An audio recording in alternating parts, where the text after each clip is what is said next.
Welcome back, everyone, and I'm here again with Jeff Grant, SBR contributor, and today we're going to be looking at that baseball game between the Baltimore Orioles and the New York Yankees. How you doing today, Jeff? Doing great, Dax. Very excited to break down this matchup. Of course, the last home game for Derek Jeter, the captain of the New York Yankees. Yeah, my man. All right, so we know that the Orioles are pretty much after that home field advantage throughout the playoffs as they chase down the Angels.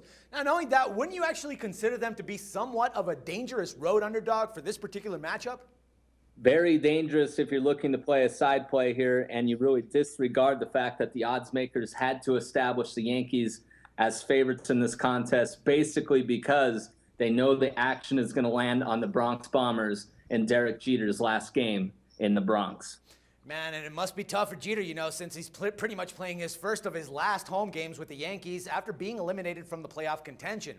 So what type of gameplay would you actually expect to see from him in this final appearance in the Bronx, Jeff? Got to think that he's going to play at least 7 innings.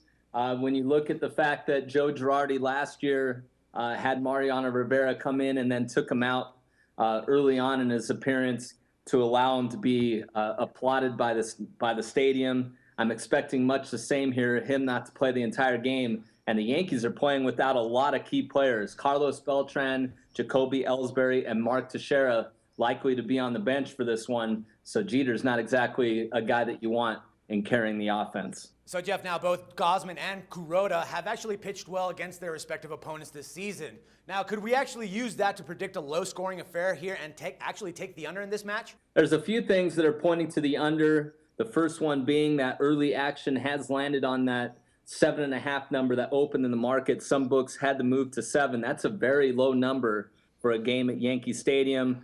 In that situation, the over is 5-4-1 on the season with a total of 7 in games played in the Bronx. You also look at Gausman's numbers, 1-0 with an 0.75 ERA and 2 starts against the Yankees this season, and he's a player that the Orioles are really going to depend upon in the future, one of the bright young stars in Major League Baseball. While you look at Kuroda, in his 7 home starts against the Orioles, all 7 of those have gone under the total.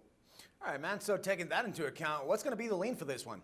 I'm going to go with the under here, but I think viewers really need to be careful in getting involved too much in this one. Like I said, it's a very low number, but I think if this game gets delayed, which I expect it could be because rain showers are expected to be 60% until at least midnight, and you know that the Yankees aren't going to look to postpone this game because of it being Jeter's last home game. So if this game's delayed and it starts in the wee hours of the night, that's going to give the advantage even more to the pitchers.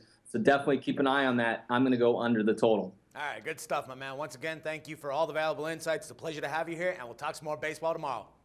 Thank you. No problem. And for SBR Picks, this is Dax Floyd.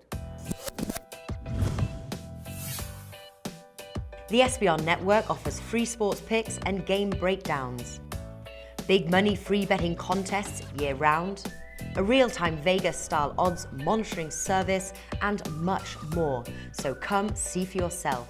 To stay updated on SBR news and promotions, follow us on Twitter, Facebook, and Google+, and do be sure to subscribe to the Sportsbook Review YouTube channel to catch all our daily sports shows.